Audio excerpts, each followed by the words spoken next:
He says only wear a hat, which I think is interesting. Because I think the point of wearing any gear makes you identifiable as enemy. But you say you think they'll react worse to jersey wearing fan than hat wearing? Yes, I think so.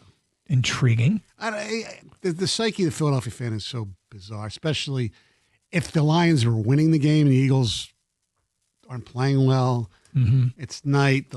People are going to be all liquored up. It's not going to be a pretty sight. Well, we are intrigued to see if fans are going. If you're planning on going to this game, is there any precautions you are taking? Are you preparing yourself, even if it's just mentally? Look, never engage. No matter what anybody says to me, just don't engage. Or just politely wave and say nice to see you, which is one of my favorite things to say when. Just be nice to, just try to strike up a conversation with the people sitting next to you so they'll like you personally. You're trying to humanize. After Amon-Ra scores a touchdown and you jump up and down. Maybe we should be telling them this advice. I feel like they're the hostile ones. Stoney's advice was don't wear any of your gear, buy them a beer, and offer up your wife. Like, what is going on? This sounds like the worst road trip ever. I'm not going. Anybody going? And we're talking about the best and worst fan bases to tailgate with. 248-539-9797. Let's go to Chris in White Lake. You're on 97.1. Hi, Chris.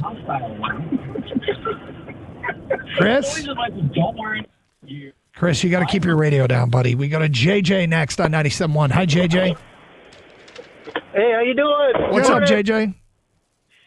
Me and my wife did Arrowhead 2 years ago when the Lions, maybe it was 3 years ago when we beat them opening day.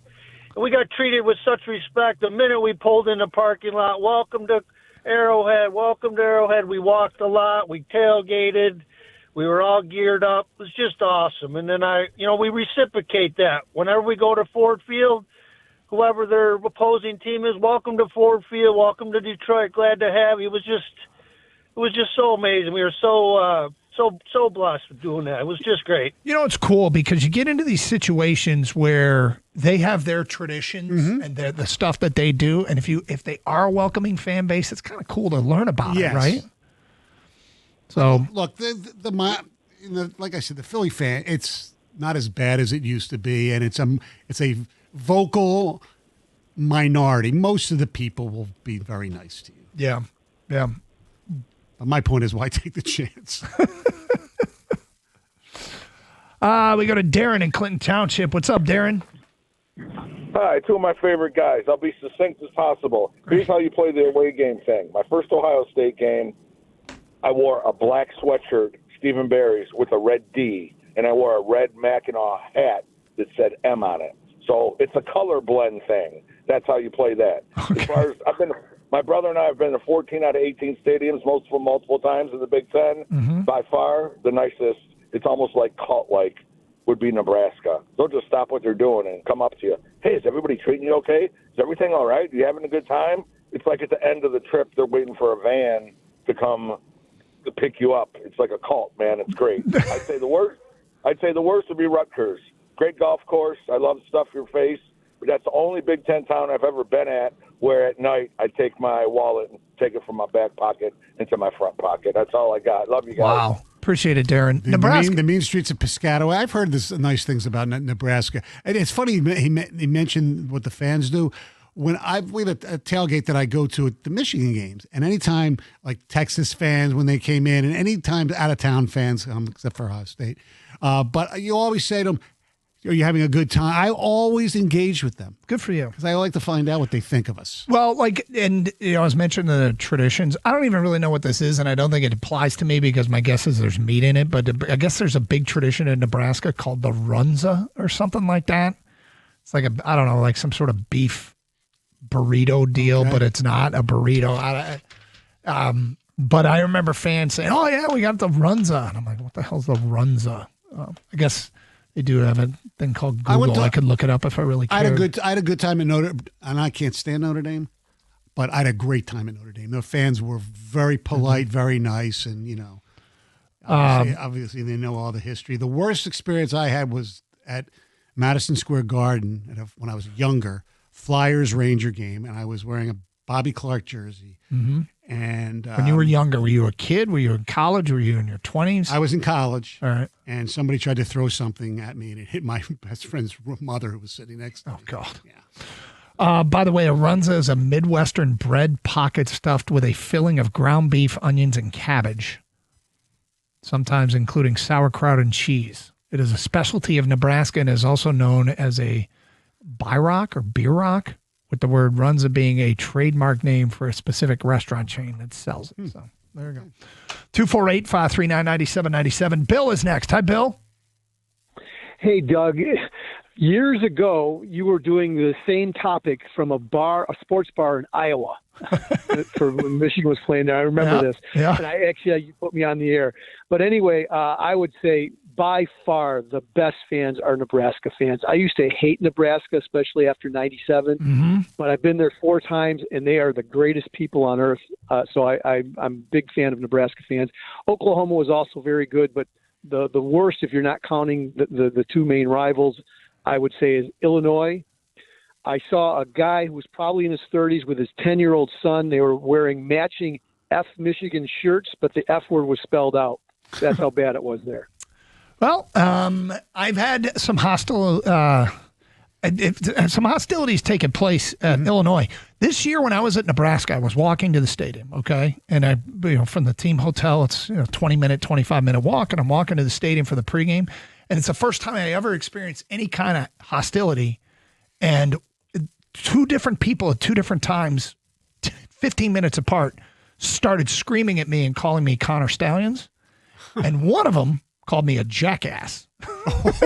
Whoa. But Isn't that the same thing, though? Connor Stallions and jackass? No, I'm not, no comment there. I'll just say this. And I was like, huh. And I, of course, ignored him and just kept walking. Right. And I'm like, this is the most hostile act I've ever experienced at a Nebraska game, and I still will not hold it against that fan base. That fan base is awesome. What about Penn State? Because I have people who are listening. Okay, so Penn State used to be the most friendly place ever. Then the whole Sandusky thing took place, and they weren't quite as friendly, and now they're friendly again. Okay. If that makes any sense. Okay. I remember going to Penn State and going, this really is a happy valley. I remember I was with you and my sister. We met at the bar before. Yep. The Friday night before. That was 2013. Is that what year it was? Yeah. There was an era there where, and here's what you have to remember. Every fan base has its share of course, of a-holes. Yes. And if you happen to be in the proximity of them, it doesn't mean the entire fan base is Correct. that way. And so, but they felt like they were Penn State fans. My experience was through the heart of the Sandusky scandal, they were not in a great place. And I felt for the fans because they had nothing to do with it. Right. But I think it's back to being a great road trip, fun to go to. Chris in White Lake, you are next on 97.1. Hello, Chris. Hey guys, how we doing? What's up? I'm gonna go NFL for the best and worst. To me, it's kind of a no-brainer. So best, Pittsburgh, not even close. Okay. Phenomenal sports town, a lot like Detroit fans. I was actually there for the Sam Martin fake field goal game. All right. I think that was Jim Schwartz's last season. So that was a heartbreaker. Fans offered condolences, genuinely felt bad for us Lions fans walking out of there. And on the flip side, worst is Chicago. Bears fans, brutal. The stadium's terrible. I was also there for the Calvin Process game. Oh. Absolutely miserable walking out of there. As you guys know, there's one way in, one way out. Walking shoulder to shoulder with those fans after that loss was as brutal as it gets. So Pittsburgh best, Chicago worst, not even close. And the Pittsburgh experience, were you in a parking lot? Were you in neighborhoods nearby? Where were you tailgating? Parking lot, just kind of around the stadium. But those Pittsburgh people, the Yinzers, they couldn't be better people. Again, blue collar, a lot like Detroit fans. It's a great city. Highly recommend it for a trip. Chris, thank you for the phone call and thank you for the update. What we have yet to get is anybody going to this Philly game. Nobody has called saying that they're making the trek to Philly. That could speak to a couple things: ticket availability. Correct. Actually, it might be the biggest thing. Although, would anybody say, "Hey, I'm not"? Because we travel, man. This fan base is standing out in the National also Football because League. it's a Sunday night game. A lot of times afternoon you can get back for work the next day, and you can't obviously this. 248-539-9797.